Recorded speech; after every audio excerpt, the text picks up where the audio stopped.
Vamos abrir agora a programação de conteúdo com uma discussão essencial para entender os caminhos da produção de grãos no Brasil.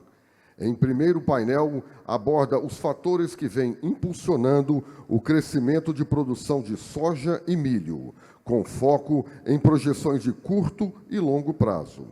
Para moderar esse debate, convidou ao palco o líder da área de grãos, da Tagro, Flávio França Júnior.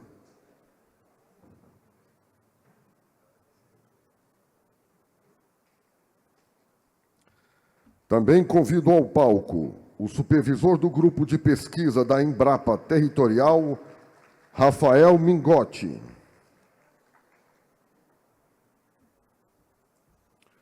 O presidente da FAEG, José Mário Eschreiner.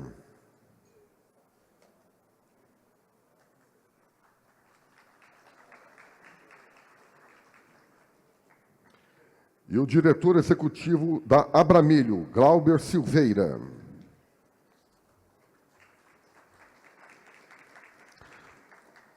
Muito bem-vindo a todos. Antes de iniciarmos, lembramos que as perguntas aos palestrantes podem ser enviadas por meio do QR Code, exibido na tela. O formulário ficará aberto durante todo o painel e, ao final, o moderador selecionará algumas para responder. Com a palavra, o nosso moderador, Flávio França Júnior.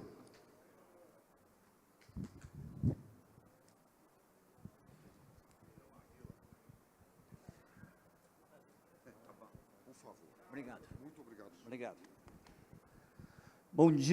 Bom dia a todos. Sejam bem-vindos. É uma grande honra recebê-los. Agradeço em nome pessoal, mas especialmente em nome da Datagro, a possibilidade de estar aqui, nossa sexta abertura de safra, mas a primeira vez em Goiânia. Então, é uma responsabilidade muito grande, e especialmente abrir o painel com tanta gente de responsabilidade, de impacto. Então, a gente vai fazer esse primeiro painel buscando trazer alguns números para vocês, alguns drivers, alguns direcionadores dessa nossa próxima safra, 25, 26, mas também pensar mais no futuro. Tá? A gente vai ter uma participação aqui da Embrapa para trazer números, para trazer um contexto que a gente vive nesse segmento nos próximos anos. O Zé Mário vai falar um pouco mais de Goiás, dar alguns números também, importantes, relevantes, e o nosso amigo Glauber vai fazer uma reunião dessas informações, e também um foco. A gente trouxe o Glauber, porque é um dos principais representantes do setor de soja, e especialmente de milho. Então, a gente vai fazer um painel bem interessante, vamos trazer alguns números, alguns slides.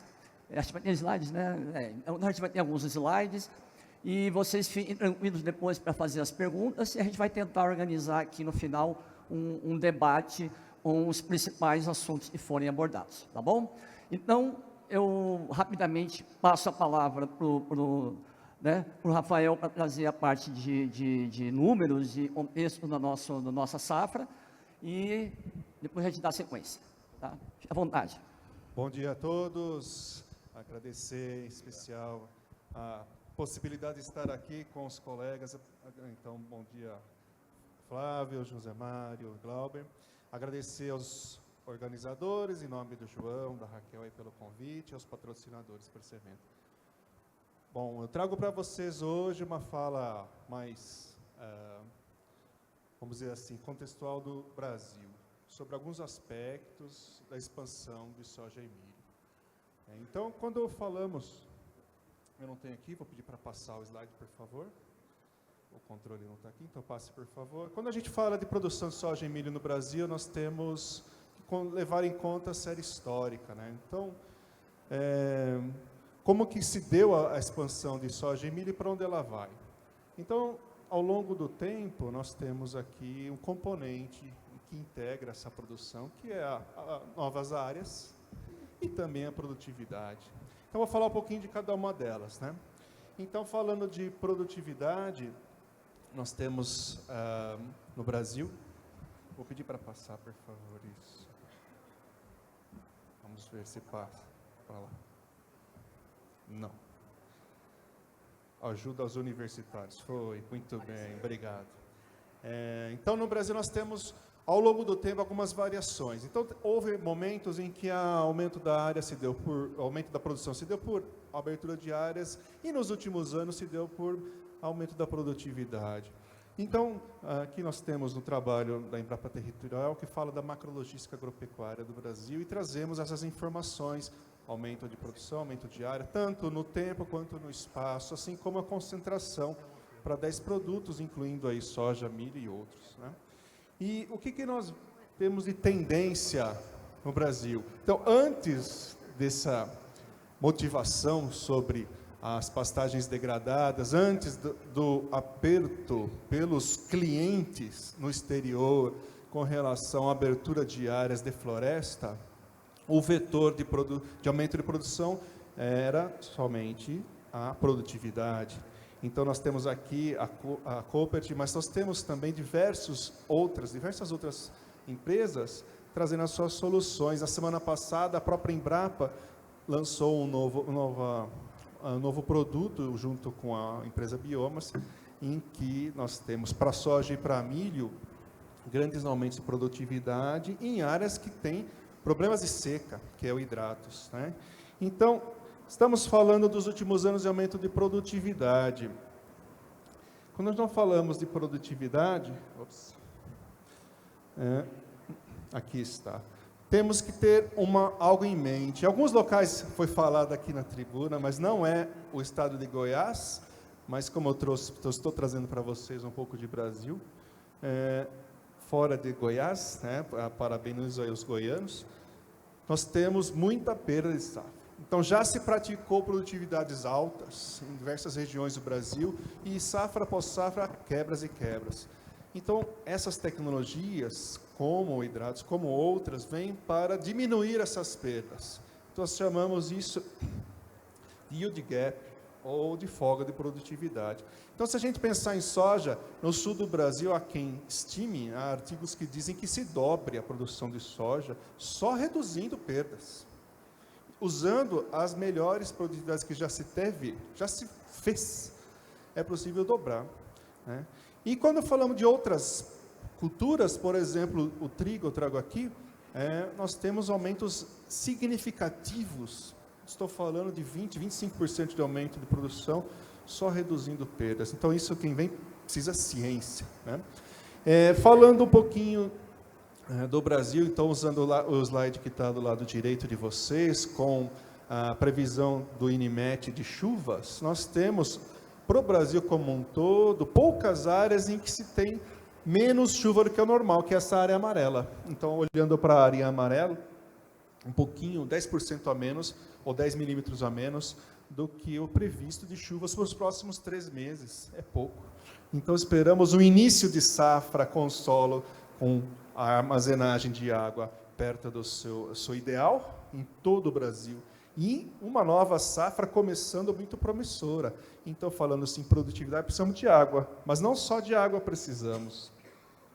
Vocês sabem bem, para manter a produtividade, ciência, água, precisamos também de nutrientes, entre tantas outras coisas. E aí nós falamos de problemas, né? Problemas, porque nós dependemos ainda, aproximadamente 80% dos nossos nutrientes vem de importação, né? E para como resolver isso? Há soluções no Brasil. Então aí há um batalhão, há um esforço enorme da Embrapa e de diversas outras instituições em se buscar um território brasileiro por terras raras para a agricultura, né? Então, outras fontes de nutrientes que precisam ser testadas e viabilizadas, né? Então, elas não têm, em geral, tanta eficiência, mas o custo é menor, a frete é menor e compõe bem aí o aumento da produtividade. Bom, e o outro vetor? O outro vetor é área. Então, se a gente falar em área no Brasil, Para expansão de culturas anuais, nós temos ali, estimada, dependendo do que se use de critério, 40, 44, um pouco menos, milhões de hectares disponíveis, sem floresta. Né? Então, foi falado aqui pelo secretário, aqui em Goiás se pode dobrar, mas no Brasil se pode aumentar em 44 milhões. E aí vem a pergunta, né? A Datagro sabe a resposta, mas quantos de nós sabem qual é a área de culturas anuais e perenes? Então, estou falando de frutas, café, estou falando de cana e grãos. Qual é a área do Brasil?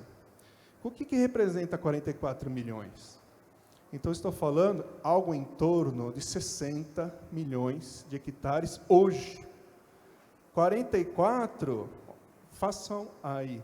Então, 2/3 a mais, 50% no mínimo, 2/3 a mais de área para aumentar a produção. E é essa área que vem sendo viabilizada através de recursos financeiros e também de iniciativas no legislativo para que se possa avançar a produção.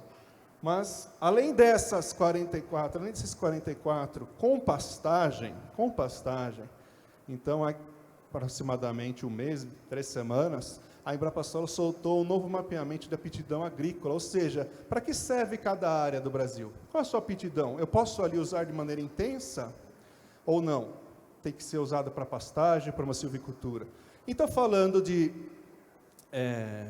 áreas para cultivos intensos, culturas anuais, e algumas perenes, nós temos, respeitando todos os compromissos, então, áreas indígenas, unidade de conservação, nós estamos falando de reserva legal, tudo aqui preservado, fazendo agricultura, como fazemos muito bem, com todas as práticas conservacionistas que os nossos agricultores já fazem.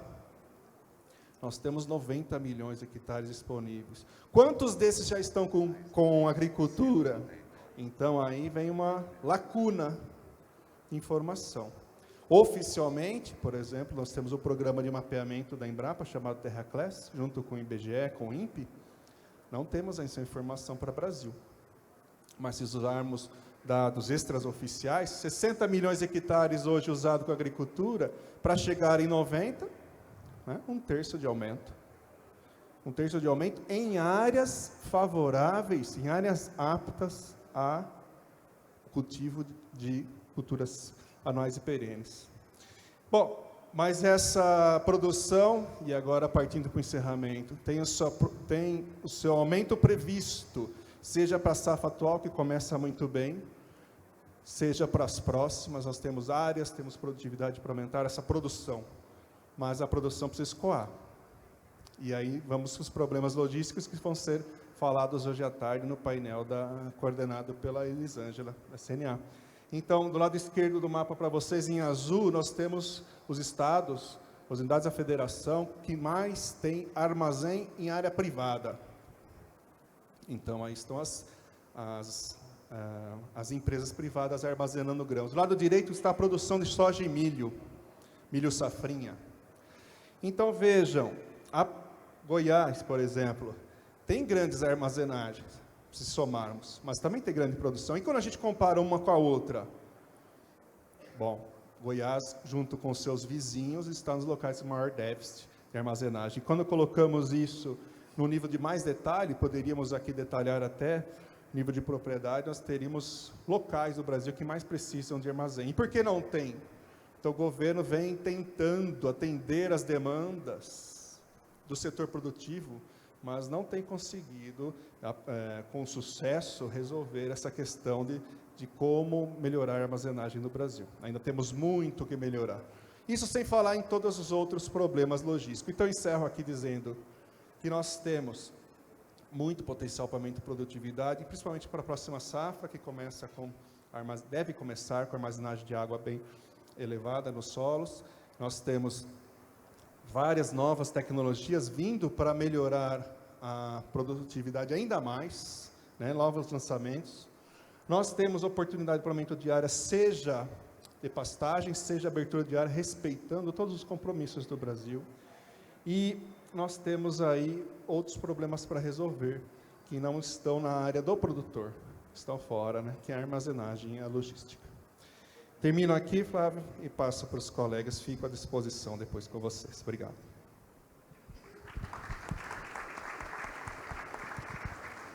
Obrigado, Rafael. Números bem interessantes para a gente abrir os trabalhos aqui. Eu acho que é fundamental, num evento como esse, a gente usar todos o conteúdo dos painelistas aqui, e a gente está começando muito bem. Eu passo a palavra para o Zé Mário. Zé Mário, manda vir aí a nossa... E vocês estão vendo na FAEG, você como representante máximo aí da entidade, e a gente está vendo para esse novo ano e nos próximos anos aí. Fique à vontade. 10 minutos. Obrigado, Flávio. Cumprimentar aqui os colegas de mesa aqui, o Rafael, representa a Embrapa Territorial. Diga-se de passagem, uma unidade da Embrapa extremamente importante para que a gente possa ter noção exatamente e muitas vezes também combater a desinformação que existe em relação ao agro brasileiro. Como vocês puderam observar ali, o Rafael colocou que nós temos 90 milhões de hectares aptos a ser cultivados. Agora, quando você faz uma correlação com o território brasileiro, isso representa pouco mais de 10% do território brasileiro que seria ocupado com agropecuária. E hoje, como a própria NASA confirma, nós cultivamos tudo isso em 7% do território. Não é nem a Embrapa, apenas a NASA confirma aquilo que a Embrapa Territorial desenvolveu. Então, são dados extremamente importantes para que todos nós que militamos no setor, para que todos nós que conhecemos o setor agro brasileiro, o agro goiano, o agro de cada estado, possam principalmente combater a desinformação, aquilo que eles tentam colocar todos os dias, né, principalmente países estrangeiros, ONGs financiados por capital estrangeiro, que tentam combater e manchar esse setor que é tão moderno, esse setor que eu tenho a convicção absoluta que é o setor econômico mais moderno da economia mundial, não tenho dúvida nenhuma. Combater também, cumprimentar meu amigo Glauber, que está aqui, né, é o nosso superintendente, o presidente executivo da Abramilho, uma entidade parceira muito importante. Eu quero aqui trazer alguns dados aqui sobre Goiás, no tempo que me foi conferido, não sei se está aqui o... Deve ter algum universitário por aí também, não tem? Vamos ver aqui. Para lá. Para baixo. Aí. Bom, então aqui, só para dar uma repassada aqui, eu vou focar um pouco aqui no estado de Goiás. Nós temos aqui, hoje, uma produção de 9 milhões de hectares cultivados com agricultura, considerando apenas a primeira safra de 6,2 milhões de hectares e 2,9 da segunda e terceira safra. E aqui todos nós sabemos aqui o nosso potencial da produção de tomate, sorgo, girassol e também milho, soja, cana-de-açúcar, algodão, que são temas que estão aqui sendo tratados. É o quinto maior valor bruto da produção do Brasil, com 122 bilhões, aqui o Pedro já tinha colocado isso com um crescimento de 15% com relação ao ano de 2024. Então, essa é a previsão para 2025. A exportação do agro goiano, em 2024, alcançou 10,3 bilhões de dólares, totalizando 84% de todas as exportações. Então, esse é um dado extremamente importante. 84% de tudo que o Goiás exporta, ele é do setor agropecuário. E aqui nós vemos aqui uma concentração aqui das áreas mais cultivadas. Mas eu quero dizer e reafirmar aqui, já foi dito, Goiás, sem dúvida nenhuma, vai alcançar o segundo lugar em produção no Brasil. Eu não tenho dúvida nenhuma. É claro que depende de um tempo, depende de vários gargalos que nós temos a enfrentar ainda, eu vou estar abordando posteriormente. Nós só não damos conta de ultrapassar o Mato Grosso aqui do Glauber. Só tem uma forma de ultrapassar vocês, cortar em 4 o Mato Grosso e ainda é capaz a gente, Luciano, ainda é capaz da gente apanhar de algum estado do Mato Grosso. Mas se nós dividir o Mato Grosso em 4, talvez a gente consiga chegar lá. Mas o potencial do crescimento do estado de Goiás é muito grande. Aqui, de acordo com a ANA, também é importante nós abordarmos a área irrigada. Hoje nós temos aí 700 mil hectares irrigados, né? Nós somos o segundo no ranking de pivôs centrais. Está aí o Ailton Ariquita, que é lá da nossa Cristalina, que conhece muito bem isso, né? Cristalina é um município que tem muita irrigação, que tem uma variação de culturas muito grande. E aqui, de acordo com a ANA, o nosso potencial efetivo ele pode chegar a mais de 1,41 milhões de hectares. Mas isso é irrigação efetiva. Nós acreditamos que nós podemos chegar a 4 milhões de hectares irrigados no estado de Goiás. E depois nós vamos abordar aqui onde está o principal potencial de irrigação. Então, aqui são as principais áreas irrigadas que nós temos aqui no estado. Vocês podem ver uma concentração aqui, principalmente aqui à direita aqui do mapa, que é Cristalina, e as outras regiões também com esse grande potencial de irrigação. Áreas de pastagens, é importante a gente ressaltar, são aproximadamente 14 milhões de hectares destinados à pastagem. Lembram muito bem que nós cultivamos 9 milhões entre primeira e segunda safra, né? Primeira safra, 7 milhões. 14 milhões de hectares de pastagem, sendo que desse total, 70%, ou 10 milhões de hectares, tem algum estágio de degradação, e aquilo que o Rafael falou, no Brasil, nós temos 40 milhões de hectares com uma certa degradação. Então, vocês imaginem bem a gente incorporar mais 10 milhões de hectares de área de pecuária que pode ser integrada com a agricultura ou fazer também um sistema de integração. Então, quando a gente fala do potencial de crescimento em Goiás, é exatamente isso que a gente está aqui falando. Um estudo feito pelo IFAG, que é o nosso Instituto de Fortalecimento do Agronegócio, formado pela FAEG, pelo Senar e também pela ProSoja, né? É um instituto nosso de apoio, considerando apenas áreas consolidadas, o potencial de 13,2 milhões de hectares em área agricultável, né? Então, esse é o nosso potencial agricultável. Com os investimentos corretos, aí está reafirmando mais uma vez que podemos chegar a segundo maior produtor de grãos do Brasil. E aqui finaliza essa apresentação rápida, mas dizer a todos vocês onde está a nossa maior potencial de região. Já foi dito aqui pelo Pedro, nós temos hoje a região Vale do Araguaia, dividindo lá com Mato Grosso, Glauber, onde você tem ali 400 quilômetros de extensão, à margem do rio Araguaia, desde Montes Claros até lá em São Miguel do Araguaia, são 400 quilômetros. Se você pegar a largura dessa área, são 100 quilômetros. Então, portanto, 4 milhões de hectares. Se nós formos considerar que nós podemos colocar no sistema produtivo 2 milhões de hectares, são 2 milhões de hectares a mais a ser incorporados. Inclusive, aqui eu quero até aproveitar aqui, eu conversava com o Clodoaldo Calegari antes do evento, o Haroldo também participava, a qual a abertura do plantio da ProSoja esse ano vai ser realizada lá no município de Nova Crixás, né, no dia 27 de setembro, a qual aqui quero já, em nome deles, poder aqui convidar todos aqueles que puderem participar, sem dúvida nenhuma, já incentivando e mostrando a todos, né, esse grande potencial. Há poucos dias também realizamos um workshop na FIEG, a qual foi ali mostrado todo esse potencial. São 2 milhões de hectares, área extremamente importante, área com muita água, com muita insolação, é uma área extremamente importante. Qual é a grande dificuldade lá? 2 fatores. Primeiro, falta de energia elétrica. Nós temos um problema sério de fornecimento de energia elétrica no estado de Goiás. E não é nem a questão de distribuição. Falta linhas de transmissão.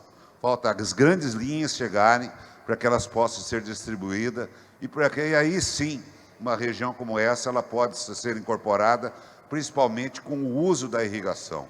É uma região muito rica em água, é uma região que, sem dúvida nenhuma, ela vai trazer aí um grande impulso, um grande desenvolvimento ao estado de Goiás. A gente tem dado ali um apoio, a gente tem investido muito na região. A semana passada, nós inauguramos um centro de treinamento do Senar, lá na cidade de Britânia.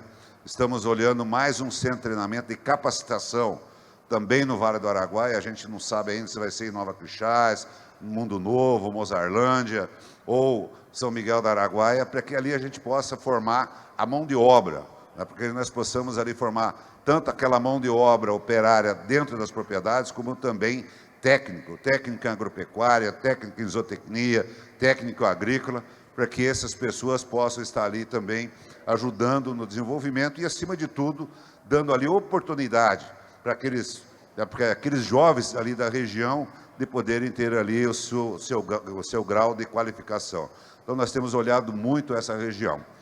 E um outro ponto do estado de Goiás que eu quero destacar é também a região nordeste do estado, né? A região ali de Flores, a região de Iaciara, enfim. Ali são 1.300.000 hectares que nós podemos incorporar ao setor produtivo. E aí eu quero aqui, já para finalizar, Flávio, dizer a todos vocês, na questão da primeira dificuldade, do primeiro gargalo que nós temos, que é a energia elétrica. E o segundo é investimentos em pavimentação rodoviária. As rodovias nossas, as GOs, também as vicinais, elas são de 30, 40 anos atrás, 50 anos atrás, pontes de madeira, onde, naquela época, passava um caminhão de leite de manhã, com 3, 4 mil litros de leite.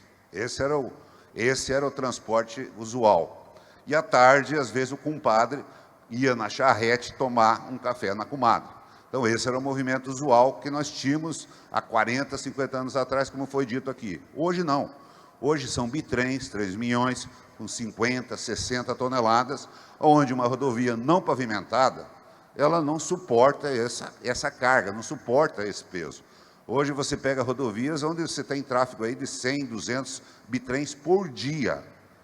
Então, portanto, quando a gente fala nisso, eu quero aqui também falar de vocês por que nós entramos, por que o IFAG entrou no processo de estruturação de uma parceria público-privada.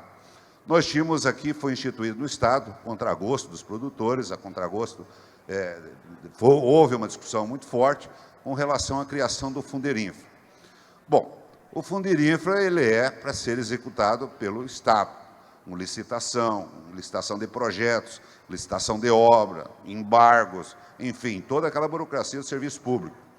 E esse processo estava muito lento. No ano passado, a Assembleia aprovou mais 2 novas modelagens. A primeira, você fazer o TARI. A empresa que recolhe o Funderinfra, ela pode contratar uma obra direta e executar essa obra direta. Então, ela deixa de recolher ao fundo, Glauber, e retém esse recurso e contrata a empresa. É claro que tem toda a fiscalização e executa a obra. E hoje nós já temos em Rio Verde a Comigo, que está ali trabalhando na GO 210, o Luciano é de Rio Verde, pode afirmar isso, e também naquele anel viário, e vai falar melhoria para Montevidéu.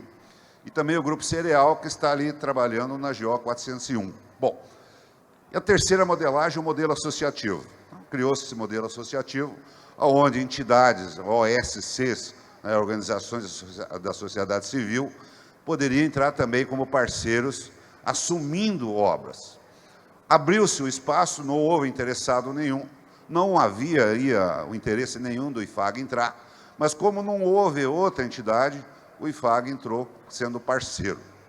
E nós estamos tentando construir, e estamos construindo, um modelo único no Brasil, onde as obras de infraestrutura poderão ser executadas por essas entidades sem fins lucrativos, que são as organizações da sociedade civil. E hoje nós já estamos aí com 12 obras engatilhadas, muitas já 2 ou 3 obras já saiu o processo de escolha das empresas. Então, é todo um processo montado, é todo um processo onde você tem ali todos os órgãos de controle ajudando, todos os órgãos de controle, todos esses projetos, eles são aprovados por uma mesa técnica do Tribunal de Contas do Estado, depois que ele vai para a escolha. Para vocês terem uma ideia, hoje, dentro da Goinfra, existe 51 empreiteiras e construtoras do Brasil inscritas ali, aptas a desenvolver essas obras. Então, nós estamos aí na montagem, e eu acredito que em setembro a gente já consiga aí lançar algumas obras. E qual é o fundamento disso todo, Chequim? Para que a gente tenha agilidade no processo da execução dessas obras. O produtor, quais são os motivos que o IFAG entrou nesse processo? Dois motivos. Primeiro, devolver ao produtor rural o benefício da qual ele pagou o Funderinfra. Devolver a ele esse benefício. Segundo, ajudar no desenvolvimento do Estado, que é isso que eu mostrei aqui a todos vocês. Então, esse é um processo a qual nós estamos construindo, e eu não tenho dúvida que esse modelo dando certo, esse modelo a gente conseguindo avançar aqui no Estado de Goiás, ele vai ser um modelo para todo o Brasil, para todos os estados brasileiros e também ao governo federal, para que ele possa executar obras de uma forma mais célere e para que o setor público, para que os governos ele possam dar uma agilidade maior, porque nós sabemos da agilidade da iniciativa privada. O produtor rural ele entra 50 quilômetros adentro, ele puxa o calcário, ele transforma o chão, ele prepara o chão, ele planta o chão, e o Estado não tem a mesma rapidez e agilidade de fazer as obras necessárias. Então é importante para que nós nos debrucemos também, podendo fazer com que esse produtor, muitas vezes eu falo assim, aquele produtor que está atrás do morro, muitas vezes esquecido, ele possa também ter esses benefícios. Dito isso, eu encerro minhas palavras e agradeço aqui a participação. Obrigado.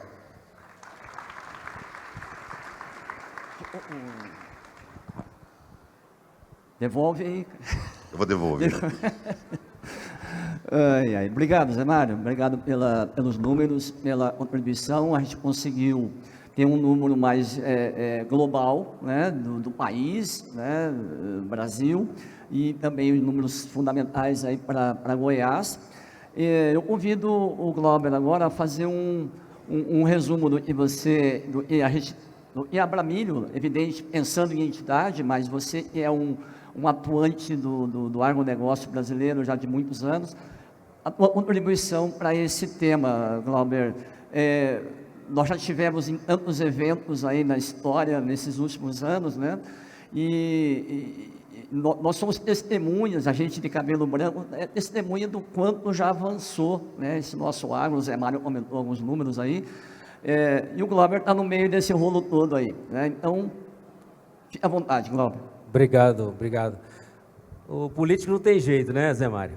Ele vende o peixe mesmo, está certinho. Bom, gente, bom dia. Como todo mundo já mostrou aqui, né? Então, o Brasil tem um potencial enorme de produção, isso é claro. A gente tem um objetivo também e um compromisso de dobrar essa área. O Zé Mário me perguntava aqui, bom, quanto que tem de área de pastagens, né, degradadas no Mato Grosso e que são aptas à agricultura? A gente pode ter 100%, né, dependendo do que vem de biotecnologia por aí. Eu acho que o grande desafio do Brasil, o grande desafio de expansão nessas áreas de pastagens degradadas também, que quando eu mostro o número, todo mundo mostra o número, fala assim, mas tem 22% de pastagens, vamos aí pegar as degradadas e vamos ocupar. Igual o Zé Mário falou, nós temos aqui 10 milhões de hectares em Goiás, ou seja, só Goiás dobra a área, até mais que dobra, porque ele está falando estou falando de 6 para 10, eu estou falando mais que dobra, então já imagina o salto que dá nisso. Agora, quanto realmente dessa área de 10 milhões de hectares que são realmente aptas com a tecnologia que nós temos hoje e com o clima que nós temos hoje? Porque nós temos dois desafios, que essa questão do clima é muito importante. Veja bem que números que nós tivemos num ano, um recorde de produção de 130 milhões de toneladas de milho, e no outro ano a gente perdeu 15 milhões de toneladas. Diminuiu a área? Não, aumentou a área. O que aconteceu? Foi o clima, né? Então, esse ano a gente provavelmente vai ter um recorde de produção novamente, mas por quê? Aumentou a área? Pouca coisa, a gente tem aumentado, porque saiu de um ano ruim, preço muito ruim, o produtor ficou mais tímido, então não teve nenhum grande incremento de área. A gente não tem incrementado a área muito. Primeiro que o algodoeiro está bem faminto, né? O Haroldo está aí, todo mundo vai falar disso, mas o algodão tem aumentado, ocupado bastante áreas também, que é importante. Mas a gente tem, todo ano, nós temos um potencial enorme. Nós, com certeza, temos esse objetivo de dobrar a área de produção de dobrar a área agrícola do Brasil, e com certeza isso vai acontecer. Eu não tenho dúvida nenhuma que a gente vai dobrar essa área, a gente vai ter tecnologia, e para isso precisa vir infraestrutura, precisa vir armazenagem. Esse é um grande gargalo, primeiro, porque a falta de armazenagem faz com que o produtor também ele ganhe menos, e aí ele tem a complicação. A gente teve um benefício enorme, e eu acho que o maior benefício que o Brasil teve nos últimos anos foi a questão do etanol de milho. Essa melhor bênção que veio para o produtor brasileiro. Primeira bênção foi o americano fazer etanol de milho lá e ocupar 30% do milho deles em etanol, porque se eles não tivessem produzindo etanol lá, nós não estávamos produzindo milho aqui no Brasil, no Mato Grosso, Goiás, podia esquecer. Não tinha o que fazer com milho, já está sobrando milho. O etanol hoje é importante nisso. E para o Brasil, a gente está hoje com 18% ocupando nesse milho. Então, o que a gente estaria fazendo com esse milho? Estaria exportando mais. É interessante exportar? É. Mas é bom? Nem tanto. É muito melhor agregar valor. O chinês, ele está com o objetivo de consumir. Tive uma reunião ontem, né, em São Paulo, que a gente estava falando com os chineses. O objetivo deles já colocaram, eles querem aumentar muito mais, diminuir o consumo de farelo, e a ração deles tem compromisso de aumentar mais milho e sorgo. Isso é ruim? Não, não é ruim, né? Porque nós temos esse potencial de produzir mais milho e mais milho. O milho é a cultura, era o patinho feio alguns anos atrás, e agora é a bola da vez, não tem dúvida nenhuma, pela capacidade produtiva. A Abramilho começou um projeto que se chama Mais Milho, nós estamos na 9ª edição. Quando eu comecei esse projeto, a gente estava andando o Brasil, né? Quando eu lancei, foi incrível que pareça, a gente estava num momento muito ruim, não valia nada o milho, não valia, e eu sempre falava, o pessoal fala, mas vai incentivar a produzir milho? É que a gente estava falando, nós estamos falando em produtividade. E foi muito interessante, porque eu rodo o Brasil inteiro, rodo tudo. Outro dia eu estava, por exemplo, lá em Pernambuco, né? Vendo o plantio de milho lá, vendo o rei do milho em Pernambuco, muito interessante, um cara que era boia fria e hoje é o rei do milho de Pernambuco. Então, por quê? Porque ele produz, planta milho e vende tudo milho cozido, né? Milho na praia. Então, veja bem, ele é o cara que mudou a vida dele. Você imagina, ele planta lá 100 hectares e vende tudo. Você vai na quantidade de espiga que o cara vende de milho e o quanto que ele está fazendo de dinheiro. Então, e o potencial de se produzir milho lá no Nordeste, quando eu fui lá, eu olhei assim, o cara plantando e um monte de área do lado ali. Por que não estão plantando mais? Porque não tem apoio, não tem assistência. Então se fala muito, né, governar, tem agricultura familiar, tem isso, mas essa agricultura, essas políticas públicas não chegam. Porque, Zé Mário, a hora que chegar a política pública mesmo, adequada, nós vamos ter realmente uma terceira safra significativa no Brasil. Então nós temos, gente, o que eu quero dizer aqui é que o potencial é enorme. Há 9 anos atrás eu ia numa propriedade, sempre eu procuro os campeões de produtividade. Em cada estado, cada lugar, quem é o cara diferenciado? Quem que é esse cara? Quem é esse produtor que está fazendo o melhor, que tem maior capacidade, que ele investe, que tem visão, que ele faz correção de solo, que ele planta na época certa, o espaçamento certo, a quantidade certa, a variedade certa, qual é o híbrido que esse cara usa, quanto que ele coloca de nitrogênio, quanto que ele coloca de potássio, quanto que ele coloca de fósforo, o que esse cara faz? Ele faz fungicida, o que ele está fazendo? O que esse bendito cara faz? E eu vou atrás de cada um. E todo ano eu mostro aí 15 caras que são campeões. Há 9 anos atrás, para eu achar um cara que produzia mais do que 130 sacas, era uma coisa. Quando eu fazia a reportagem, e eu mesmo fazia a reportagem, pode assistir lá, está no YouTube, né? Mais Milho lá. Eu via aquele cara, dava assim visualizações. Cara produziu mais de 130 sacas por hectare. Agora é 170, 180, 200, 220. Então, ou seja, é a mesma coisa que está acontecendo com a soja. Então, nós realmente, em questão de produtividade, nós estamos dando um baile. Primeiro, porque o produtor, há 9 anos, 10 anos atrás, ele tinha medo. O grande medo do produtor é colocar nitrogênio. Esse é o grande medo, porque é caro. Então, o produtor não colocava nitrogênio, ele colocava potássio ainda, porque o potássio, ele fala, não, esse aqui fica aqui, ainda eu tenho condições de, depois, até se não colher milho, eu coloco menos na soja e eu recupero. Agora, o nitrogênio, a soja não vai dar muita bola para esse nitrogênio, então eu vou perder. Então, o nitrogênio, ele não colocava nitrogênio. Outra coisa, ele não fazia fungicida. Então, com o tempo, quando ele começou a fazer essas tecnologias, ele começou a colocar nitrogênio, ele começou a fazer 3 pulverizações, muitas vezes de fungicida, dependendo da altitude, dependendo do clima, o que esse cara conseguiu de aumento de produtividade foi uma coisa incrível. Então, a gente tem visto isso muito, então o potencial é enorme. E eu quero aqui até agradecer, estou vendo que está em Impasa aí, a Impasa fez um projeto lá, uma unidade de etanol lá em Sidrolândia, que é dedicada lá ao sorgo. E eu tenho observado o quanto o sorgo também está começando a ir. O produtor olhava para o sorgo e falava, não, eu não gosto de sorgo. Não, eu não quero plantar sorgo. Por quê? Porque, na verdade, a gente plantou sorgo lá atrás, eu plantei sorgo lá atrás também, a gente plantava soja, fazia um milhozinho lá meia boca, bem sem vergonha, mas botava um cheirinho de adubo, que a gente chamava de cheiro. Cheiro é cheiro mesmo, gente. Então, colocava um cheirinho de adubo. E o sorgo, a gente não colocava cheiro nenhum, né?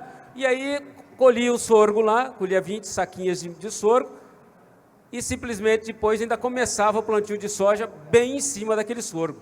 E aí, colhia menos no outro ano a soja. Mas é natural, né? Porque primeiro que você não adubou aquilo, você já roubou um pouco de substâncias do solo, você fazia tudo errado, não fazia o manejo adequado, e aí simplesmente aí todo mundo colocou a culpa no sorgo. Eu visitei propriedades agora que o cara está colhendo 130 sacas de sorgo, com fechamento de plantio. Então você veja o que esse cara gastou menos, o potencial desse sorgo, e o sorgo tem ocupado um grande espaço, e eu acho que vai ser, realmente no Brasil tem uma aptidão para sorgo também. Sorgo tem grandes vantagens, você pode dar ele para ração animal, sem poder, não precisa gastar com triturar, que no caso do milho, tem gente que dá o milho inteiro, mas ainda há controvérsia, mas o sorgo você pode colocar. Então a gente tem uma viabilidade enorme. A única coisa que eu quero deixar de recado aqui, não adianta, se o clima ajudar, é recorde em cima de recorde. Nós estamos indo para uma safra, graças a Deus, para a próxima, com custos um pouco menores. Há ainda uma expectativa dessas guerras todas, desses tarifaços, do que pode acontecer aí com o Brasil e as importações. Eu espero que isso realmente não é minha área, mas que isso não afete, porque infelizmente, a gente depende muito de alguns países, principalmente no caso de Irã e de Rússia, nós dependemos deles. O Irã é um grande importador nosso de milho. A China, a gente olha para a China e fala, olha, a China tem que comprar nosso milho. Não, a China não tem que comprar nosso milho. A China comprou nosso milho, não comprava nosso milho, entrou comprando um ano, comprou 16 milhões de toneladas, no outro ano passou a ser o maior comprador, e no outro ano já não comprou quase nada. Então, mas nós continuamos exportando e tem milho aí para exportar. Nós não temos, importante deixar claro, nós não temos problema de exportação de milho. Tem cliente. O milho brasileiro é o melhor milho do mundo, porque o milho brasileiro é um milho duro. O milho brasileiro ele resiste muito mais à armazenagem do que o milho americano, do que o milho argentino. Então, nós temos esse potencial e o comprador já começou a visualizar isso. Então, ou seja, nós temos oportunidades. A questão agora é do produtor olhar, fazer a coisa certa, o político fazer a coisa certa e o outro político não atrapalhar, como já foi bem dito. Eu acho que daí a gente realmente tem tudo, porque nosso compromisso é realmente de, pelo menos, no mínimo, dobrar a produção de milho nos próximos anos. Mas temos que triplicar. Obrigado. Obrigado, Glauber. Bom, muitas informações, muitos números, muita contribuição importante. Eu vou fazer uma pergunta inicial a todos vocês, e já temos algumas perguntas da audiência, então a gente já vai passar também para as perguntas individuais. Mas eu queria fazer uma pergunta geral para todos. Nós fizemos lá na Datagro o nosso levantamento anual de intenção de plantio, safra, verão, e alguma coisa já para a safra de inverno 25, 26. E nós chegamos nessa intenção, né, de plantio, um aumento de área para a soja em torno de 2%, 2,5%, e daria aí em torno de 49,1 milhões de hectares no Brasil. Isso daria, num ano de safra de clima razoável, aí, alguma coisa em torno de 180, 183, o Dr. Plínio comentou esses números no início do nosso painel de abertura. Então, é um número preliminar, Ou seja, a princípio, há uma intenção do produtor em aumentar a área. O milho também. O milho tem uma intenção de aumento um pouco de recuperação de área de verão, né? Nos 2 últimos anos diminuiu. A área de verão deve aumentar um pouquinho. Estamos falando em 4% a mais de área de verão, uma recuperaçãozinha. E uma intenção também de aumento da área de inverno, né? Lá no ano que vem. É um número bastante relativo, porque a decisão da área de inverno é um pouco mais à frente. Mas o levantamento trouxe esse número. Então, eu queria ver com vocês, a opinião de vocês, primeiro, se vocês concordam com esses números, faz sentido esses números para vocês, mas principalmente, diante de um ano difícil de preços, que a gente tem aí, mercado de soja, milho internacional, com preços aí abaixo do padrão médio já, é o 3º ano seguido. Então, a gente tem preços conservadores, vamos colocar assim, para o ano que vem, né? A gente tem um aumento de custo de produção, né, grande, né? Os insumos estão aumentando, então a safra 25, 26 será plantada um custo maior de produção, né? Então, ele tem preço limitado, custo de produção mais alto. Tem dúvidas em relação ao clima, se vai ter El Niño, se vai ter Laninha. Por enquanto é neutralidade para o final do ano, então isso é relativamente bom, né? A minha dúvida é essa, com juros altos, né? Será que é viável o produtor, mesmo querendo aumentar a área de soja, milho, é viável? Qual é a opinião de vocês, rapidinho, para a gente poder depois fazer algumas perguntas individuais? Pode começar, Rafael. Bom, vamos lá. Falando na parte técnica, né? Na parte de produção, vou deixar para os colegas aqui que entendem melhor. Mas, veja, o que a gente vem sempre conversando com agricultores no Brasil é a vocação, né? Então, os produtores já têm a sua vocação no plantio da soja, do milho, seja no inverno, a opção que fizer, mas, ainda assim, há muita lacuna que eu vinha falando, há muitas oportunidades para se intervir no sistema de produção e se baratear. Eu falava um pouquinho das fontes de nutrientes mais baratas que existem e que estão sendo testadas, mas algumas já foram testadas, estão sendo usadas. Então, Flávio, eu digo para você que eu acredito que sim, esse número é viável e que o cenário econômico pode ser manejado, como todo produtor empresário faz todo ano, né? O produtor lida com dinheiro e lida com clima há muitos anos, desde que começou, né, essa questão.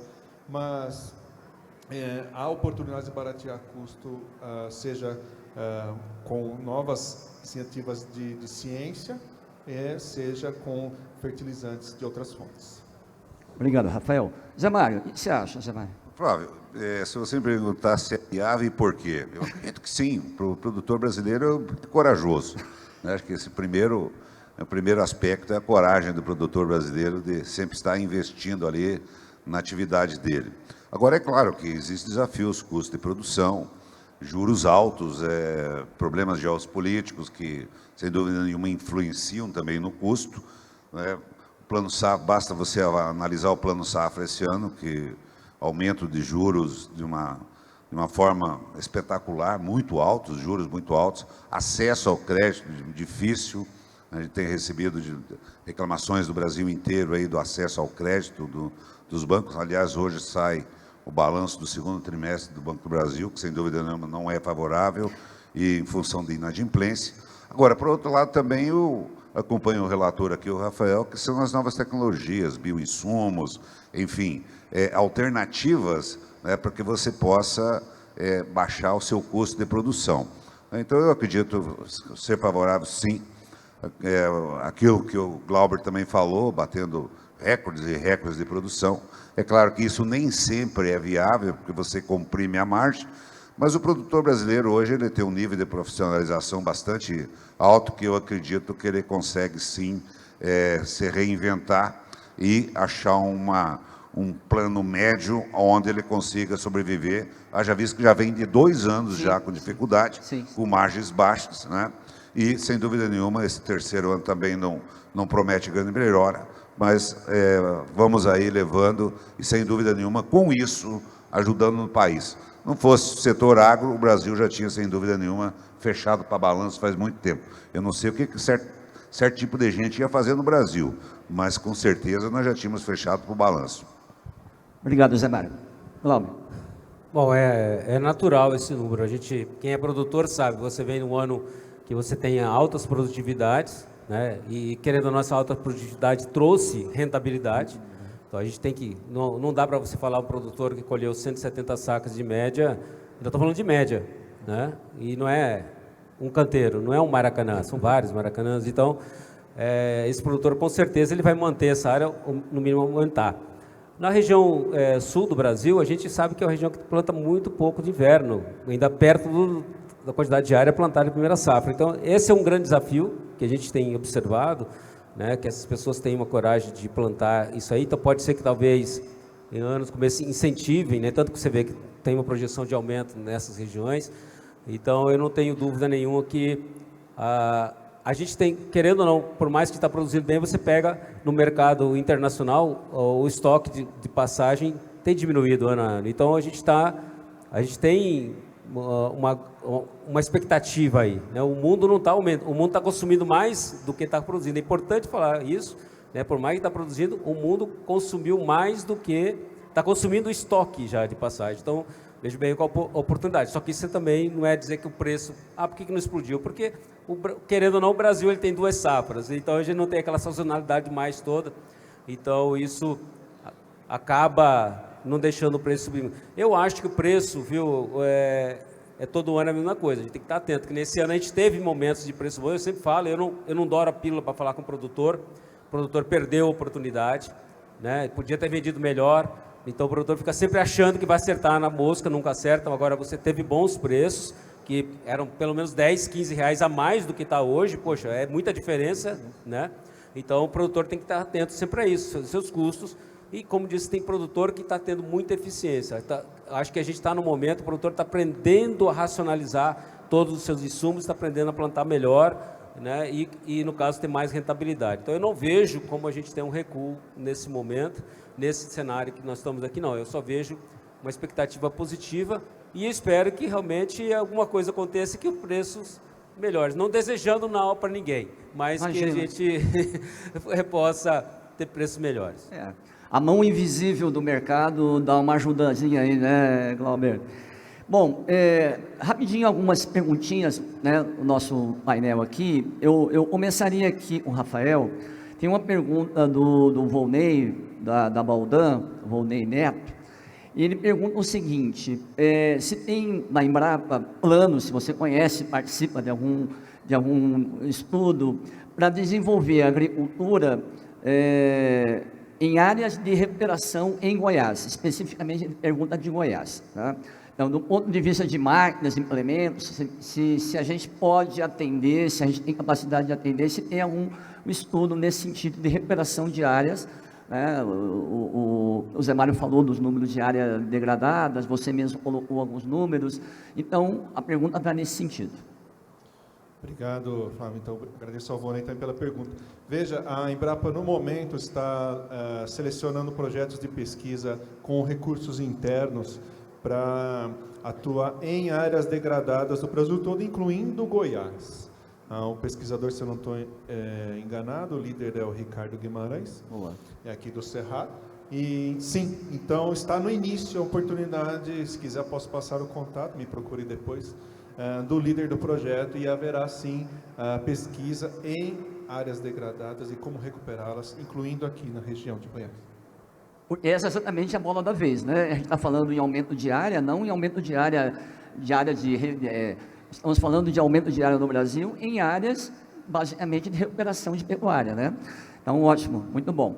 O Zé Mário, tem uma perguntinha também aqui, a pergunta, não sei se você pode ajudar, do João Paulo da Embrapa, perguntando o seguinte: quanto da produção agrícola de Goiás, um percentual mais ou menos, vira industrialização, se torna industrializada, né?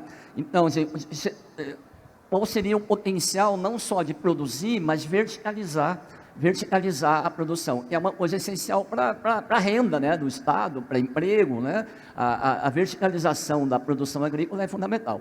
Então, como é que está isso, Zé Mário, no Estado? Você falou um pouco disso, mas pode complementar agora. A pergunta é bem interessante, eu só vou complementar aqui a anterior, em relação a áreas degradadas.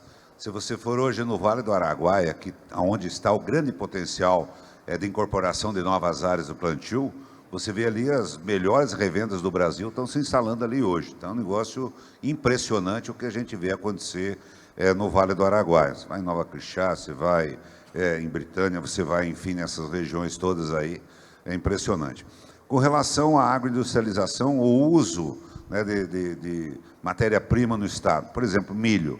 Milho nós consumimos mais de 70% na agroindústria, né? Então, esse é um processo interessante. Até eu comentava aqui com o Rafael e com o Glauber, a Impasa vai se implantar aqui, lá em Rio Verde, com investimentos de, se não me engano, de 2,5 bilhões de dólares, também transformando o milho em etanol. Então, isso evoluiu bastante. E a soja também, recentemente, foi criado, aliás, foi melhorado um programa de moagem de soja, de esmagamento de soja aqui no Estado, não é? É claro que isso varia um pouco conforme os contratos de exportação, aqueles contratos pré-fixados que são realizados com barter, pode variar um pouco, mas grande parte hoje, o parque industrial de esmagamento de soja aqui no Estado também é grande. Agora, diga-se de passagem, é claro que ele é extremamente importante, não sei se o Chequim está aí ainda, ele que é um grande defensor da agroindustrialização, né? Eu também defendo a agroindustrialização,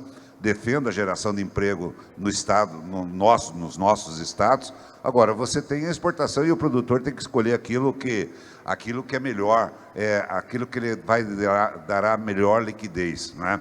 Então, as pessoas falam assim, vocês produzem soja, vocês exportam soja em grãos, não é, Plínio? Então, é questão de mercado, é questão mercadológica. E quando você vai ver, é claro que é importante para o Estado, eu defendo isso.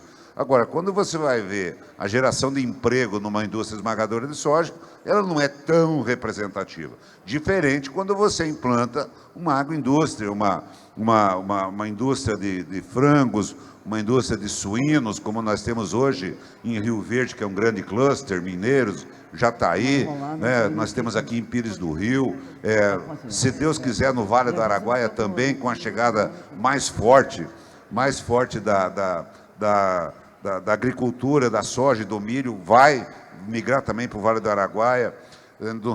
Na semana passada eu conversava com um empresário aqui do estado, o Zé Garrote, ele está ali levando também para Formosa a Super Frango, onde ele vai modelar ali. Então, é um processo evolutivo e cada vez mais, é claro, que a gente briga por isso.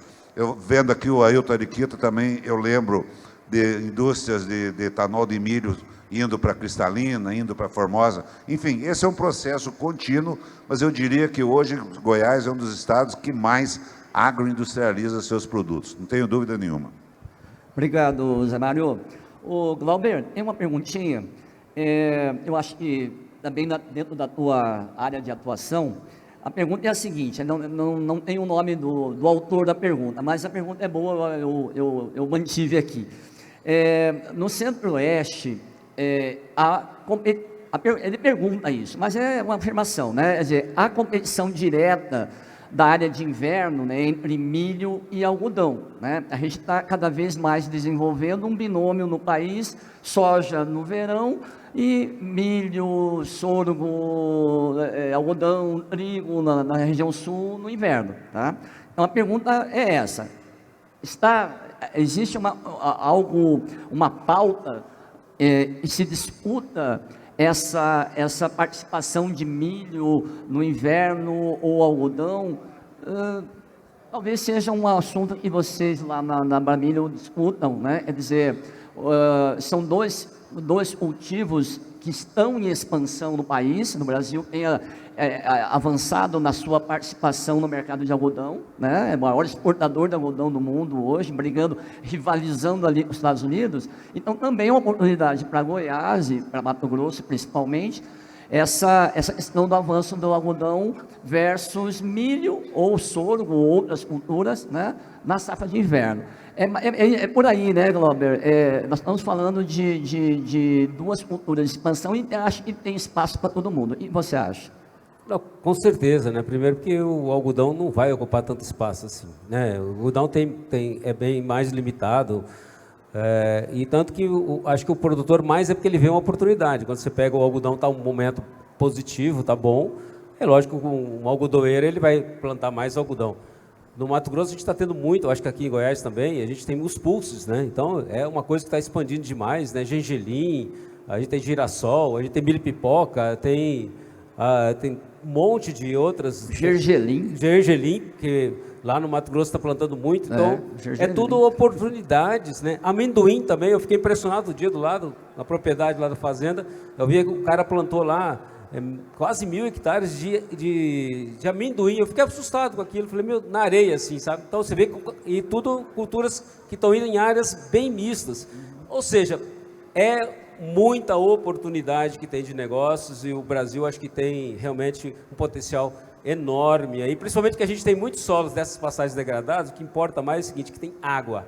Se você for pegar, grande parte dessas passagens são áreas que chovem de 1.800 a 2.400 milímetros. Isso aí, meu amigo, você planta o que você imaginar, né?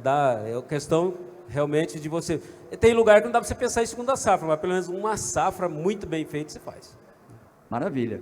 Obrigado, Glauber.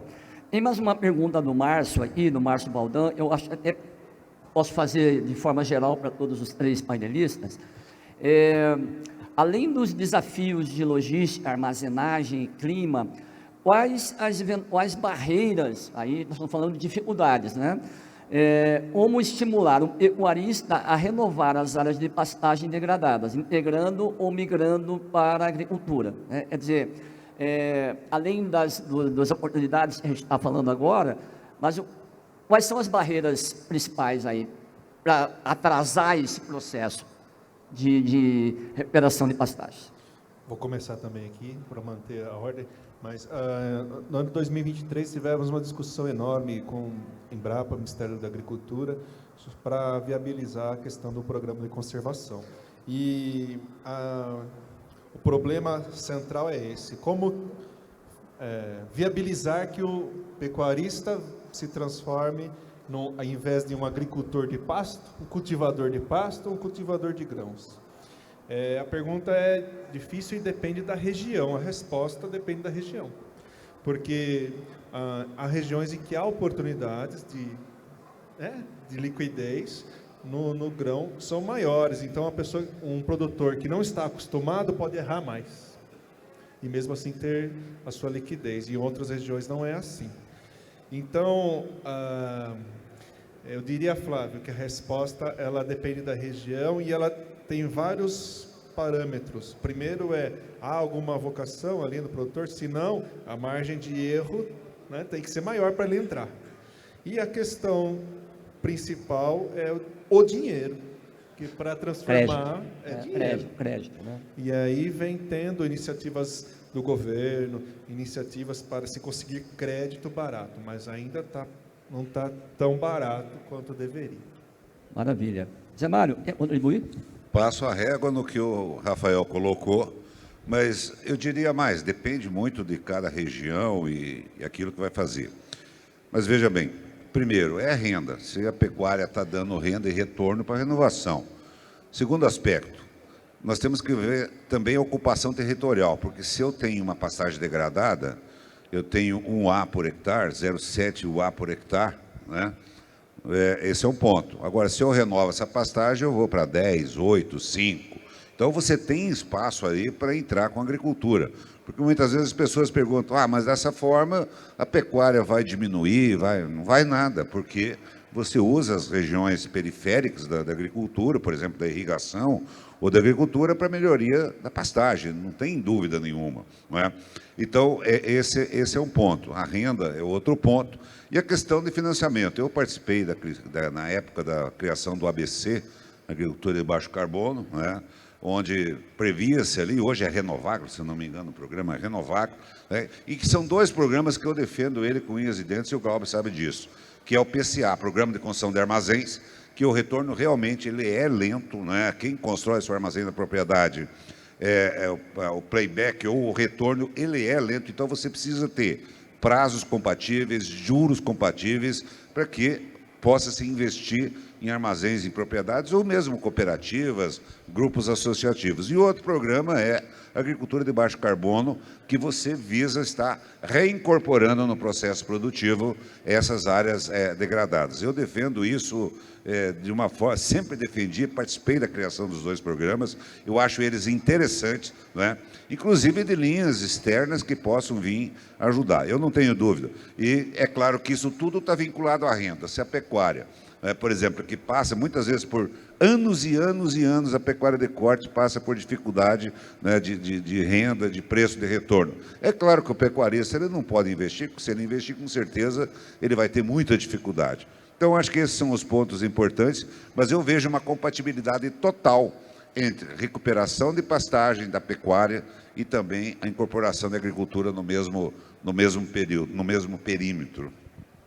Obrigado, Zé Mara. Glauber.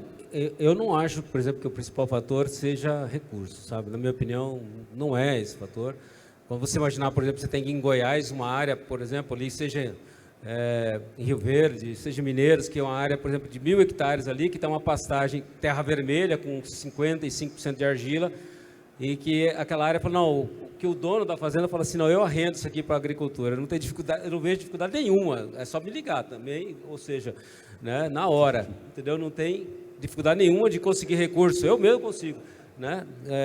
Então, crédito para isso tem de sobra. A questão, eu acho que é mais cultural, tá? É mais cultural mesmo.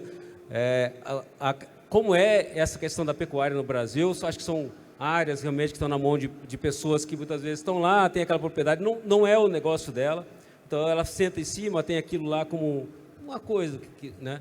Eu estava numa fazenda no Mato Grosso do Sul essa semana, e o produtor, por exemplo, estava lá, a fazenda de 1830, tá? E lá em Maracaju, aí veio o filho, chegou, e o pai, 3.000 hectares a fazenda. O pai falou para o filho assim, não, essa fazenda aqui, meu filho, só dá para mim e para sua mãe. 3.000 hectares.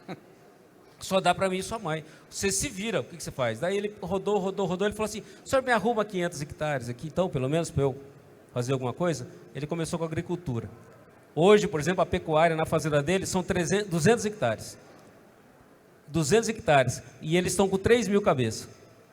Entendeu? E eles estão plantando já 12.000 hectares. Olha o quanto que cresceu. Então, ou seja, a questão não a questão é cultural. Entendeu? Uhum. Não, ótimo.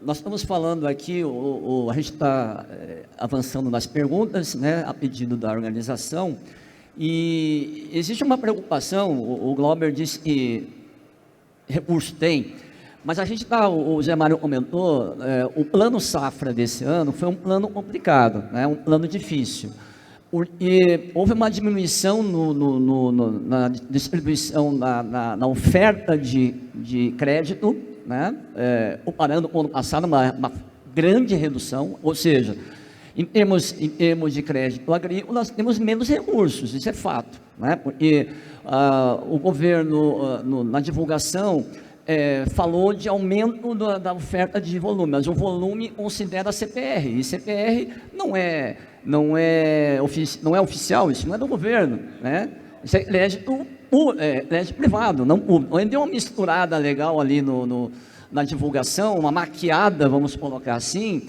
bem safadinha, e o número real é menos recurso. Quer dizer, oficialmente, o crédito oficial diminuiu fortemente nessa temporada, com juros, como o Zé Mário comentou, com juros maiores. Eu tenho um pouco de preocupação, Glauber, talvez nem tanto com a área, mas com a tecnologia, tá? Então, aí eu rebato para vocês aí uma perguntinha que também foi feita. Tudo bem, a área de soja aumente de novo 1, 2, 3%, é provável, né? É possível e provável. O milho pode recuperar, beleza, mas tecnologia, será que o cara vai ter recursos privados, né? Porque do oficial a oferta é menor, ele vai ter recursos privados, os modelos novos, né? Isso é tema do nosso painel, dos nossos painéis de hoje, em termos de tecnologia para essa próxima safra. Eu quero começar, vou pular você agora, porque acho que tem mais a ver com a parte política. Mas o teu mundo, né, Glauber? Quando eu disse que tem recurso para você pegar essas áreas de pastagem, eu estou falando que uma coisa é você nós temos aqui 1 milhão de hectares para ocupar de pastagens e vamos ocupar nesse ano. Isso é uma história, entendeu? Claro. Agora eu estou falando de você ter uma propriedade ali, tem várias áreas que a gente conhece, você vê uma lavoura de soja e do lado você vê uma área de pecuária totalmente degradada, você fala, por que essa área não está ocupada? Aquele cara que planta soja poderia ocupar aquilo ali. E aquele cara que planta soja, ele tem recursos para fazer isso, ele já sabe o canal. A questão de plano safra, essa história não é desse ano. Né? Me desculpa quem acha que é desse ano. É todo ano, a gente vai sentar aqui. Se tiver uma filmagem dos 6 anos aqui da TAG, pode ser que os 6 anos é a mesma discussão.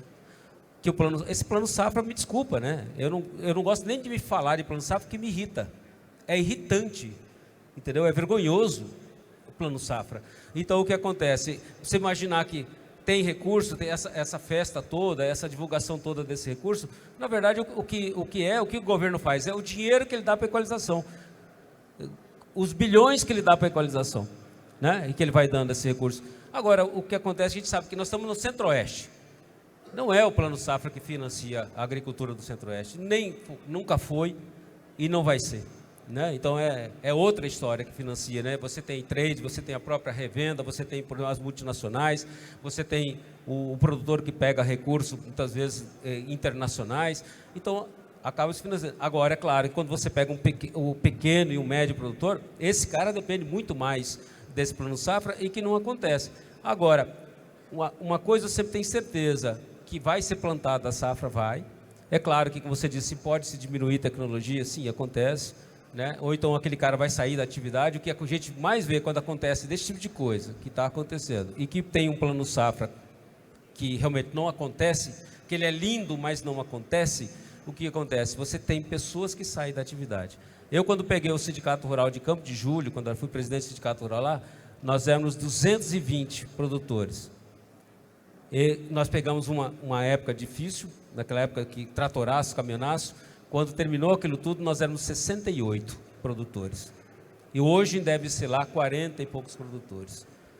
Então você veja o que tem acontecido. Então o que acontece? Uma política pública de um plano safra ruim, o que ela faz sim é a concentração de renda, o que ela faz é a concentração de propriedades, o que ela faz é tirar pessoas da atividade, porque alguém vai plantar, alguém vai pegar, alguém vai quebrar, vai quebrando, sabe? O que acontece é que a gente observa o seguinte, principalmente o arrendatário, e tem muito arrendatário no Brasil, o arrendatário ele vai lá, esse cara já está com dificuldade, sempre vai ter alguém para dar o dinheiro para ele, e vai dar mal, não vai receber, e aí a gente começa a ver tudo isso que está acontecendo, de endividamento, de calote, de recuperação judicial.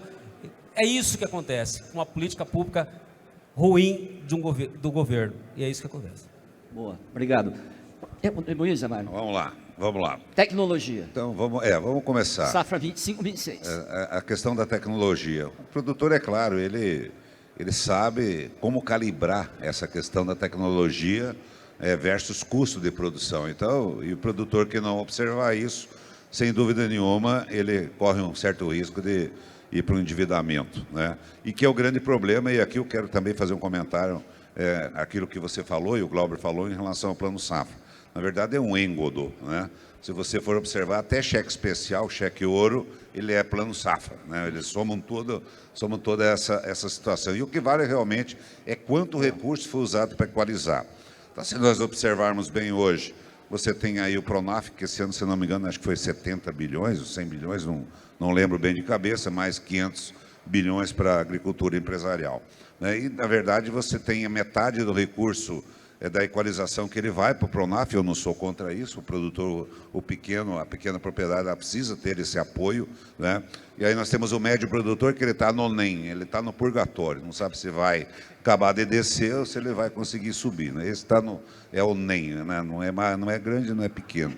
E aí você tem o maior produtor, que é isso que nós estamos falando aqui, que é a agricultura empresarial e que não dispõe desses recursos. E qual é a grande questão? É que nós estamos vivendo agora um novo ciclo de endividamento. Isso é inegável.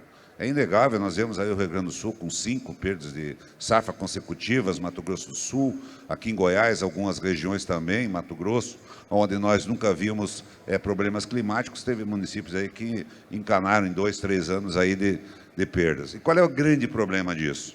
É o seguro rural. Nós não temos um seguro rural eficiente no Brasil. Nós não temos recursos para a equalização do seguro rural, a qual eu defendo. Eu sempre defendi e sempre vou defender o seguro rural. Porque se nós tivermos um seguro rural eficiente, nós não precisamos do crédito oficial. Nós não precisamos com que o governo, todos os anos, faça aquela cerimônia grandiosa, dizendo que vai ter 500 bilhões, e que, na verdade, quando o produtor rural vai no banco, não é nada daquilo, é diferente. Porque com uma apólice de seguro, você chega numa agência bancária, você chega em quem tem a fonte do crédito, o que você tem de garantia? Minha esposa já está meio de idade, né? Está com 70 para lá. Meu tratorzinho é daqueles Valmetinho 80, né? A minha coletadeira é uma macizinha ainda com cilindro de dente. Tá? Mas o que você tem? Não. Então vamos nisso. Você tem uma apólice seguro rural. Você pode ter certeza que o mercado vai ver isso. O mercado vai enxergar isso. Então, qual é o modelo que eu particularmente defendo?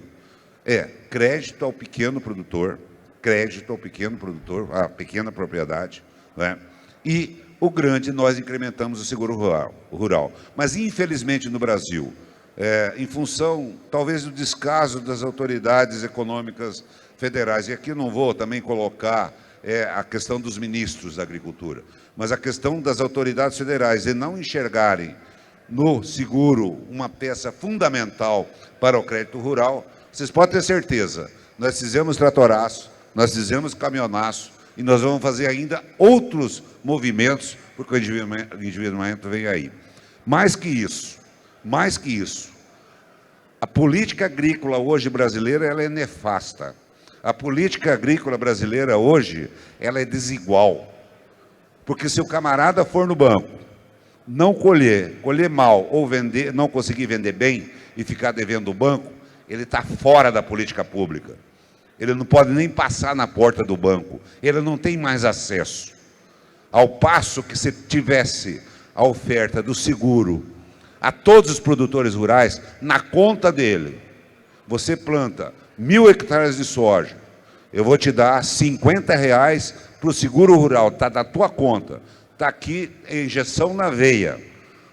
O produtor vai lá, contrata o seguro, nós vamos ampliar a base do seguro, vai diminuir o custo do prêmio e nós vamos garantir aquilo que é o mais importante, que é o retorno para a atividade do produtor rural do Brasil. Eu acredito nisso, eu vejo nisso. Já mergulhamos na política agrícola americana e lá, Chequim, aqui são R$1 bilhão por ano, que é investido no seguro. E com contingenciamento de 500 e tanto, sobrou quanto? R$450 milhões para o seguro. Ao passo que o Proagro, que é uma caixa preta, o Proagro é uma caixa preta, são R$9 bilhões que foram para o ralo no Proagro. Ninguém sabe para onde foi, mas foi. É coisa de idealista e de... Eu vou parar por aqui, porque senão eu vou entrar muito na questão ideológica. Mas ao passo que no PSR no Brasil é R$1 bilhão, nos Estados Unidos são R$40 bilhões por ano. São $8 bilhões que são investidos no seguro rural. Para quê? Para garantir a renda do produtor rural. É isso que é importante. Não é esse êngodo de plano safra que todos os anos nós temos. 500 bilhões, 100 bilhões equalizado. O resto é CPR, é crédito livre do banco. E há de você se você não pagar. Não passa nem na porta do banco, senão ele te prende. Essa é a realidade. Então, eu acho que nós temos que muito ainda evoluir no Brasil em termos de política agrícola. Eu vivo isso há alguns anos, acompanho isso há alguns anos, e, infelizmente, a gente não consegue ver avançar em função do pensamento retrógrado da área econômica do governo federal. Obrigado, Zé Mário. Somar uma...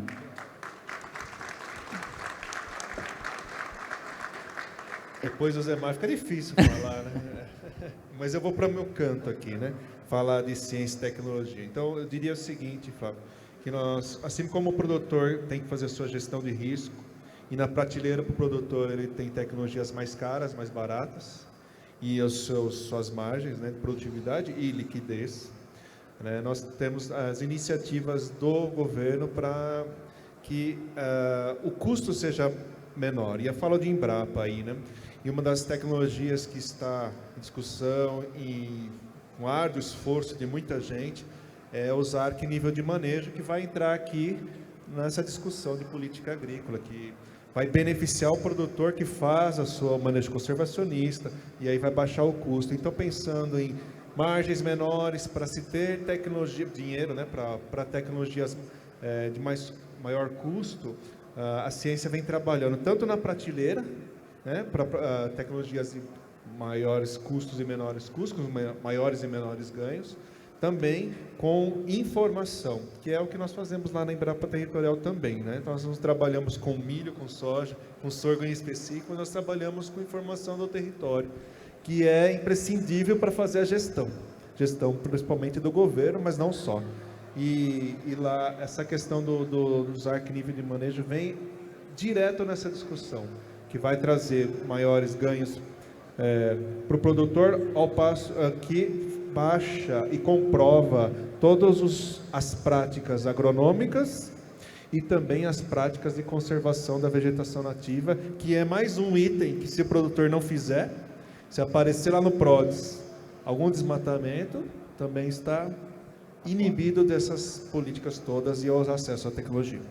Bom, obrigado, Rafael, obrigado, Glauber, obrigado, Zé Mário, pelas contribuições. A gente vai encerrando então esse primeiro painel, convido a todos a seguir aí nos nossos novos outros painéis que a gente vai ter, com temas bastante relevantes, né? Eu acho que o resumo aqui do que a gente conseguiu debater e trazer para vocês que existe uma expectativa positiva para a área, o plantio dessa próxima safra. Temos um cenário de médio e longo prazo também positivo, né? O produtor provavelmente vai continuar investindo, desde que tenha renda, né? Quer dizer, tendo renda, ele seguirá. Então, a gente tem um futuro promissor, evidentemente, grandes desafios, né? Essa nova temporada que começa agora, ela é tão desafiadora como a passada, né? A gente está falando ainda de ciclo de baixa das commodities agrícolas, então o preço é apertado, a gente comentou de custos maiores, crédito mais também limitado, então não será um ano fácil, mas é o nosso agro, né? A gente vive alguns anos de mais abundância e alguns anos mais difíceis. O negócio é a gente sobreviver. Eu acho que a mensagem é positiva que a gente extrai desse painel, tá? Então, agradeço a todos e seguimos aí no nosso evento para os próximos painéis. Muito obrigado.